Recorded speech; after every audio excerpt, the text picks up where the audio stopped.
आदरणीय बाबूलाल मरांडी जी, जन जन के नेता आदरणीय बाबूलाल मरांडी जी, प्रथम मुख्यमंत्री और इस राज्य के भावी मुख्यमंत्री मरांडी जी का रंका के इस सभा में आगमन हुआ है। इस कार्यक्रम में उपस्थित हैं तीन बार के लोकप्रिय सांसद आदरणीय विष्णुदयाल राम जी यहाँ पर उपस्थित हैं। मंच के संचालक सफल संचालक आदरणीय महामंत्री संतोष दुबे जी यहाँ उपस्थित हैं। कार्यक्रम में महामंत्री मनोज सिंह जी उपस्थित हैं। झारखंड प्रदेश के उपाध्यक्ष आदरणीय बालमुकुंद सहाय जी कार्यक्रम में उपस्थित हैं। आदरणीय राजीव राज तिवारी जी उपस्थित हैं। प्रदेश के उपाध्यक्ष हैं आदरणीय जवाहर पासवान जी, भारतीय जनता पार्टी के वरिष्ठ नेता आदरणीय भगत सिंह साहू जी उपस्थित हैं। आदरणीय औलखनाथ पांडे जी कार्यक्रम में उपस्थित हैं। भाजपा के नेता वरिष्ठ नेता आदरणीय सूरज गुप्ता जी और हम सब के लोकप्रिय जिलाध्यक्ष में भूल गया था थोड़ा आदरणीय ठाकुर प्रसाद महतो जी कार्यक्रम में उपस्थित हमारे भतीजा और डाल्टनगंज के लोकप्रिय विधायक आदरणीय आलोक चौरसिया जी हम लोग के बीच उपस्थित हैं। निवर्तमान जिलाध्यक्ष आदरणीय ओम प्रकाश केसरी जी हम लोग के बीच में उपस्थित हैं। कार्यक्रम में उपस्थित हैं लातेहार के प्रभारी और इस कार्यक्रम के भी निमित्त प्रभारी हैं सांगठनिक दृष्टिकोण से आदरणीय मुकेश निरंजन सिन्हा जी इस कार्यक्रम में उपस्थित हैं। और डाल्टनगंज के प्रभारी राम शंकर कोरवा जी हैं और सभी मंडल के अध्यक्षगण उपस्थित हैं और उनके साथ जो कार्यकर्ता यहाँ पर आए हुए हैं सभी लोगों का आज इस परिवर्तन यात्रा के अवसर पर मैं हार्दिक अभिनंदन करता हूँ। नमस्कार, धन्यवाद और बधाई भी देता हूँ। भैया आपको भी प्रणाम करता हूँ। देखिए यह कार्यक्रम क्यों है सबको पता है। इस कार्यक्रम का नाम है परिवर्तन यात्रा। और परिवर्तन क्यों करना चाहते हैं भारतीय जनता पार्टी, क्यों चाहती है कि परिवर्तन हो, हम सभी लोगों को पता है। हम तो राज्य स्तर की बात नहीं करेंगे, आज स्थानीय स्तर की बात करेंगे। सबको पता है यहाँ की सबसे जटिल समस्या और गंभीर समस्या इसका सबसे ज्यादा अगर कोई पीड़ित और शिकार हुआ है तो यहाँ के आदिवासी समाज, दलित, पिछड़ा और आदिवासी समाज इसका सबसे ज्यादा को फायदा हुए हैं। मैं आदरणीय बाबूलाल मरांडी जी से एक निवेदन ही करूंगा कि आदरणीय बाबूलाल मरांडी जी आप तो जमीनी नेता हैं, आप गरीब गुरबा के पीड़ा और दर्द को भली भांति समझते हैं। देश आजादी के बाद एकीकृत बिहार में जब झारखंड बिहार एक में हुआ करता था उन दिनों का एक गजट नोटिफिकेशन का इतना जबरदस्त वायलेशन हुआ जिसका दंश आज तक गरीब गुरबा, दलित, पिछड़े, शोषित और आदिवासी समाज सबसे ज्यादा झेल रहा है। अब गजट नोटिफिकेशन था, यूनाइटेड बिहार का गजट नोटिफिकेशन था। पत्रकार बंधु भी यहाँ पर उपस्थित है, आप भी चीजों को समझते हैं, जानना भी चाहिए। उन दिनों जमीन के सेटलमेंट को लेकर सरकार का एक कानून था और उस बजट नोटिफिकेशन का लाभ कोई गरीब, दलित, पिछड़ा, आदि आदिवासी जंगल में सुदूरवर्ती क्षेत्र में रहने वाले हमारे आदिवासी भाई इसका लाभ से वंचित इसलिए रह गए, गलती उनकी नहीं थी। उसका एक नोटिफिकेशन में लिखा हुआ था कि भाई गांव गांव में जाएंगे सर्वेयर, कर्मचारी सीओ जाएंगे और गांव में जाकर के सर्वे करेंगे। वह जमीन, हम गैर मदेरुआ आम की बात नहीं कर रहे हैं, हम गैर मदेरुआ मालिक जमीन की बात कर रहे हैं। जिस जमीन का नेचर ही है कि भाई जिस जमीन पर जिसका कब्जा है, जो तोड़ है, सर्वे करके उसके नाम पर उस जमीन का सेटलमेंट कर दिया जाए, उसके नाम से उनका रसीद काट दिया जाए और उनसे मरगुजा भी किया जाए।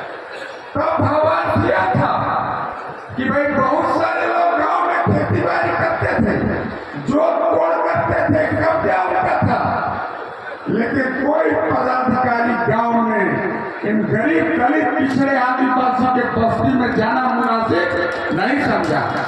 क्या हुआ? बड़े बड़े राजा और जमींदार 10-10 हजार एकड़ के माल बनवा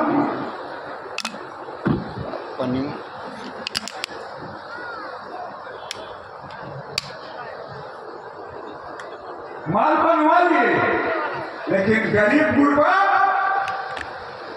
उनके जमीन का माल बंद है। नोटिस इसलिए नहीं हुआ क्योंकि पदाधिकारी उनके बीच गए नहीं। यह फेलियर पदाधिकारी का है, उन दिनों के भारत प्रशासन का ये फेलियर है। उनको गांव में जाकर के जमीन का माल बंद करना चाहिए था। ये रंका में तो और भी पिछली स्थिति है।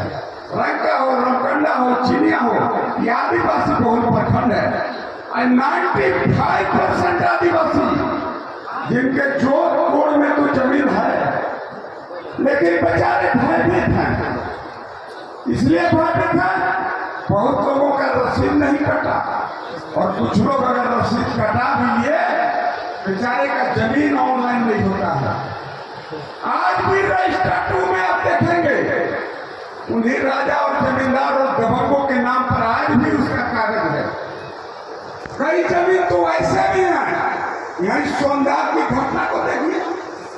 सोनदाग में एक जमींदार से जमीन बेच दिए, प्रजापति समाज को बेच दिए, लेकिन खतियान से जमीन बेचने के बाद उतना जमीन माइनस नहीं करके डिमांड उन्हीं के नाम पर चलता रहा।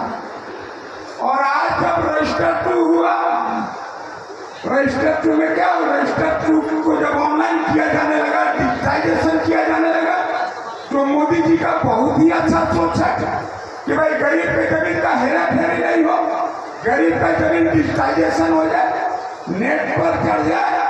लेकिन कड़वा, रंका, रमकंडा, चिनिया, अधिकांश क्षेत्र के आदिवासी दलित पिछड़े का जमीन ऑनलाइन नहीं हुआ। मैं आपसे यही निवेदन करूंगा सर, सरकार बनने के बाद उन दिनों की पदाधिकारी की लापरवाही की वजह से आदिवासी इसका शिकार हो रहे हैं। ऐसे कहने के लिए थे, हेमंत सोरेन भी यहाँ आया था सर पिछला बार, होकर भाषण दिया कि जितना गरीब गुरबा है सबके जमीन का हम मोटेशन करेंगे, जमीन का माल बांध करके रसीद वो नहीं काटेंगे, उस जमीन को नेट पर चढ़ाने का काम करेंगे, ऑनलाइन कराने का काम करेंगे। आज 5 साल में 3 महीना बाकी है। ये सरकार के फेलियर को समझिए। और ये हमें तो आश्चर्य इस बात की होती है कि हेमंत सोरेन किस मुंह से बोलता है कि हम भी आदिवासी के हिमायती हैं। यही भलवानी गांव में चलिए, आदिवासी का जमीन जो सैकड़ों वर्षों से उनके कब्जा में है, सामान की ताकत, उस जमीन पर आज कब्जा बोलते हैं कि जमीन मेरे नाम पर ऑनलाइन हो गया। स्वाभाविक है होगा। मैं गरीब को पता नहीं है कि ऑनलाइन कराने के लिए क्या करना पड़ेगा, तो मजबूरी है। रजिस्टर 2 में उनका नाम है, रजिस्टर 2 से जिसके नाम पर जमीन होना चाहिए था उसको माइनस नहीं किया, उसी रजिस्टर 2 को आधार बना के ऑनलाइन हो रहा है। ये सबसे भारी गंभीर यहाँ की समस्या है।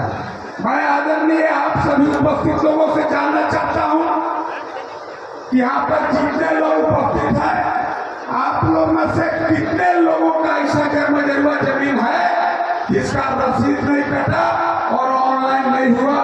थोड़ा हाथ उठा करके आदरणीय नेता बाबूलाल मरांडी जी को आप संकेत करिए कि वैसे कितने पीड़ित लोग हैं।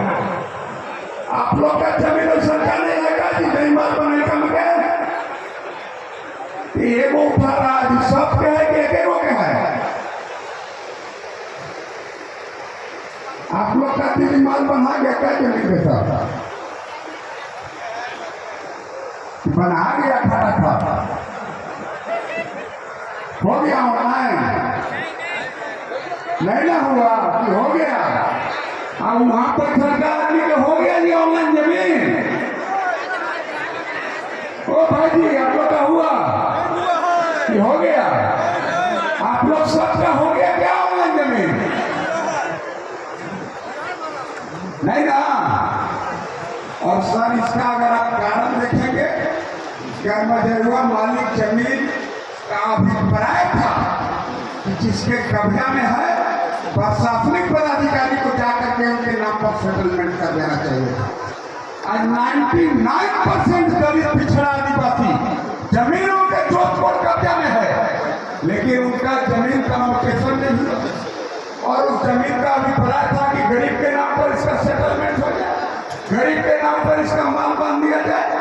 तो मैं यही विनती करना चाहता हूँ सर आपसे, भारतीय जनता पार्टी की सरकार तो निश्चित बनेगी, परिवर्तन तो असंभावी परिवर्तन तो तय है। अब यहाँ के भ्रष्टाचार को अगर गिनाएंगे लंबा टाइम लगेगा, लेकिन मैं इतना जरूर कहूँगा इस समस्या का काफी गंभीरता से निदान किया जाएगा सर, ताकि जो गरीब आज भय के साए में जीने को विवश है, यही पर सब बगल में शिव नाला है सर, 3.5 एकड़ होती पिछड़ा समाज के जमीन, उसमें सरकार जबरदस्ती कॉलेज बना दिया। और दुख का तो बात यह है कि इतना निकम्मा यहाँ का प्रशासन है और निकम्मा प्रशासन होगा ही जब यहाँ का जनप्रतिनिधि निकम्मा है। जनप्रतिनिधि ऐसा था नायक सिनेमा के, तो अमरीश पुरी भी इतना डेंजरस नेता नहीं था जिसे हम लोग का मिसेज है। गांव में नहीं जाता है, कोई गांव में नहीं जाता है, उसके पिछोलिया दलाल जाते हैं। तो ये मैं आपसे यही कहना चाहता हूँ सर, आपकी सरकार निश्चित बनेगी, परिवर्तन अवश्यंभावी है। लोग तो इतने उतावले हैं कि कैसे जल्दी से जल्द परिवर्तन हो जाए। कितना लोग चाहते हैं कि अविलंब बाबूलाल मरांडी जी मुख्यमंत्री बने, थोड़ा हाथ मुख्यमंत्री बने, हथवा उठैले रहिएगा, कहीं गिराइएगा मत दीजिए। 2000 दे दिया क्या ठाकुर आप लोग को? दिया सर देंगे। आप लोग हाथ में उठा रहा है जी, क्या बात है? मतलब सुनाई नहीं पड़ रहा है क्या? जा रहा है ना वहां वाला के, लेकिन ईमानदारी सुनाई नहीं पड़ रहा होगा, हम कह रहे हैं। आप लोग को सुनाई पड़ रहा है जी? एक बार फिर हाथ उठाइए। कितना लोग चाहते हैं कि ये सरकार चली जाए और मरांडी जी मुख्यमंत्री बन जाए? थोड़ा हाथ उठाइए, तालियों मारिए तनी कड़कड़ा के, ताकि जल्दी मिल जाए सरकार। मैंने चाहते हैं ना कि सरकार चल जाए, कि सकसका है नहीं ना? चलिए एक बात मैं इतना ही कहा कि अपने वाणी को विराम देता हूँ। धन्यवाद।